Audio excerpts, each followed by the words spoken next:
Hi everyone. There were some wonderful games in actually very interesting games in the second round of the tournament. Let me take you through four of these games. First one was between Vaishnavi and Shreyas. Vaishnavi 1572, Shreyas 1038. It was a tough game. It was a very interesting game, and let we are joining the game here in this position. Looks like black pieces of more space. Black has these wonderful pawns covering all these four squares. Black has a and bishop and queen battery. So this looks very strong. It's a nice idea actually, putting a bishop and queen here. If this was a kid, it would have been even more powerful maybe. And yeah, black rooks are also good. There's a target on d3. White has some pressure on e5, but apart from that, her pieces are not doing so well. White position is cramped, black position is more open, free, pieces are active. In this position, Shreyas plays a very inspired rook sacrifice, an exchange sacrifice actually. He plays rook d4. Engines like it. It's a very nice idea. Vaishnavi takes it. So Shreyas' idea is after knight takes rook, he has got bishop takes d2 check. Vaishnavi decides it's not a big deal and she just goes for the piece. Knight takes rook. She keeps the piece in her pocket. Shreyas plays bishop takes d2 check, king g1, and Shreyas takes back. So if you look at this position, black has given up an exchange, a rook for a knight, and he's got this position. Is it worth the sacrifice? It actually is. Look at the white king. He is stuck here. The queen and bishop are staring at this king side. Rook's attacking the queen right now. Knight could jump into the party. So it's actually good for black, but when you give up a piece, you have to play accurate moves. In this position, after pawn takes, rook is attacking the queen, so queen moves out of the way. And now the engines find a very powerful idea for black. It's a little difficult for humans to find it, but if found, it ends the game then and there. The move was queen f3. What does it do? You might wonder what is the purpose of queen f3, right? For example, if white just plays rook takes rook, exchange of the piece, what does black's idea? Black's idea is very simple. He just wants to play bishop h3. And now mate is unstoppable. This is what black could have done. And now your question would be, why not play in this position? Why not play bishop h3 directly? It's the same idea, right? Queen g2 still checkmate, no? Actually, there's a difference. Now, if you play bishop h3 directly, white can defend the checkmate by playing pawn f4. But this is still good for black. Black can play something like queen f3 or rook e3. Queen f3 looks good. Attacking the knight. Queen f2 and then rook takes, and then queen takes d3. So this is also good, but it's not as strong as the move that the engine suggests. Queen to f3. Stopping the pawn from moving forward. Threatening bishop h3. And white has simply no defense. So this was an idea that he could have used, but Shreyas did not see this. He did not see the idea of idea of moving the bishop to h3. So he just went on to make a natural move: rook takes, and then knight g4.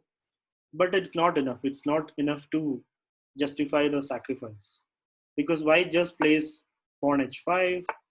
He made a blunder here. He gave up the piece, and Vaishnavi just took. So that was a big missed opportunity. If that idea was found, it would have been a sure win in this position. The move queen f3 or even bishop h3, threatening queen g2 would have been fine. So Vaishnavi went on to win that game. That was on board one. Here we have an upset. Ahan was runner-up in the first quarantine tournament. He's rated 1326. He's playing against Advaith, who has just crossed 1000 and he is now 1022. In this position, black has just played a4. If you see here, white has got a pass pawn. The e pawn is passed. Black has got an a pawn that's passed. Ahan played queen check. King moved out of the way. Now he pushed his pawn.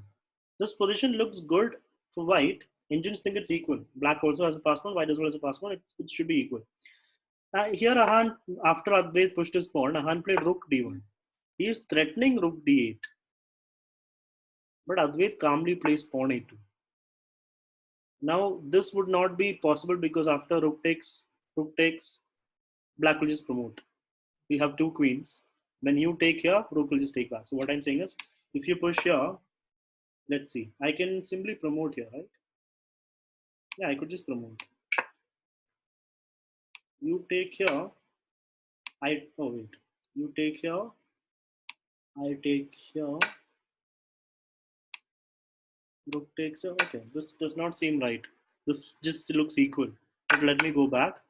Yeah, this is actually in this position.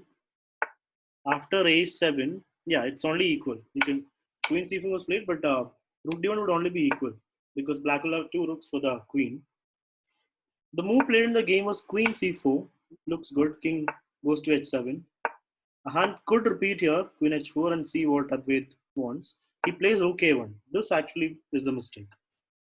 Once white decides to defend against his pawn, then his attack is stopped, and black has all the time in the world to continue his plans. This is a mistake because black just picks up the pawn. And now white has nothing. White has just got two active pieces. That pawn, which was the dream in the position, has gone. And now black has got a pass pawn that's going to promote. And you cannot play rook takes pawn here because this rook is hanging. Right? So white moves the rook away, but now queen f7. Even here, rook takes a2 will be risky because after rook takes, queen takes, there will be rook e8 and the rook is gone because of the pin. So Advait does not do that. I mean, Ahan does not do that after queen f7. He plays queen h4 check, king g8, and now Advait plays, Ahan plays rook e1. Complete defense.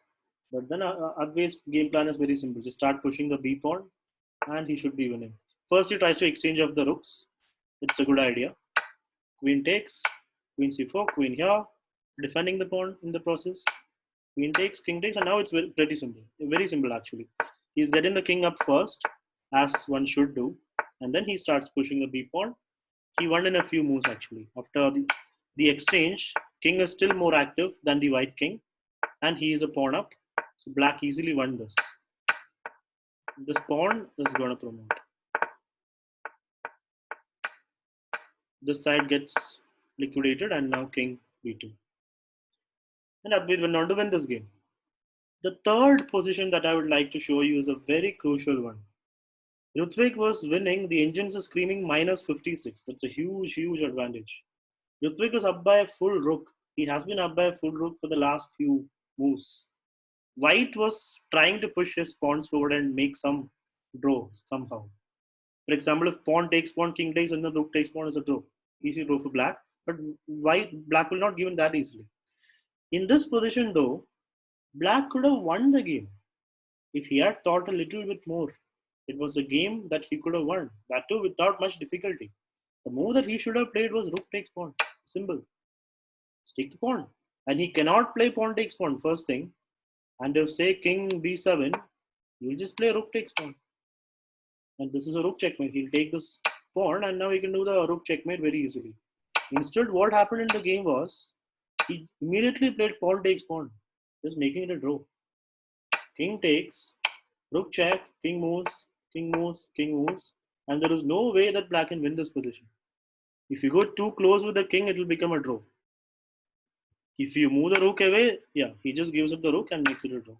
If he had moved his rook away, then the king would also move. Like for example, here you play a rook somewhere, king will move, and then you'll have to go back. By the time he'll promote, or he'll have to give a check by the time he'll promote. So the mistake was here. After b6, he did the automatic recapture, which is just a big blunder. A game which would have been +1, he got only 0.5 because he did not play this. He did not play rook takes a6. That was also an upset because the lower rated player drew with the higher rated player. Now we come to the last game, Niranjan, Sonic Believer versus Jay Agrawal. We joined the game in this position. Here, white is up by a pawn basically. Black has just played queen f6, right? Black's attacking this pawn, so basically queen is tied up to this pawn. But here Sonic Believer decides to give up that pawn and go after black's pawns, which is actually a great decision. Black takes here, white takes with tempo. He's attacking the rook as well. The rook moves, he takes the pawn again.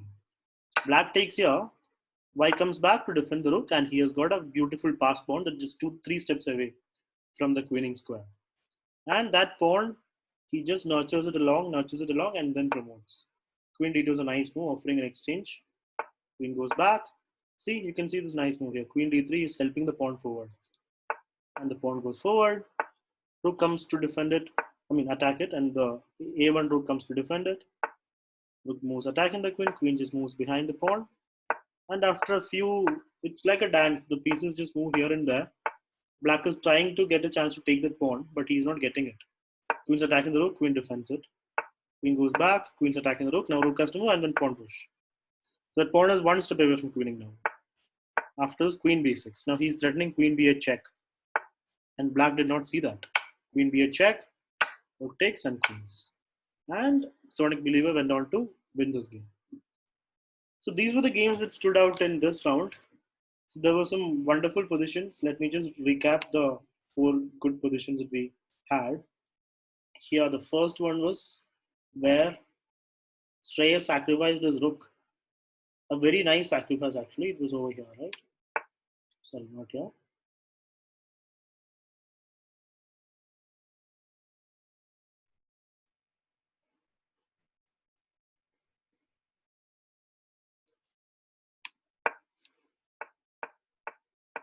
Sorry, somewhere over here. After these moves, after king f1, rook e5. And here, Vaishnavi takes it. Shrreyas takes the pawn. But the most important move was either bishop h3, and the most stronger move was queen f3 and then bishop h3. In the second game, we had a very nice position where Advait just pushed his pawns and won the game. Third one, Rutvik missed a big opportunity where he could not decide between taking the pawn and with the rook and taking the pawn with the pawn. And the fourth one was another nice win by Sonic Believer where he pushed his pawn to queen.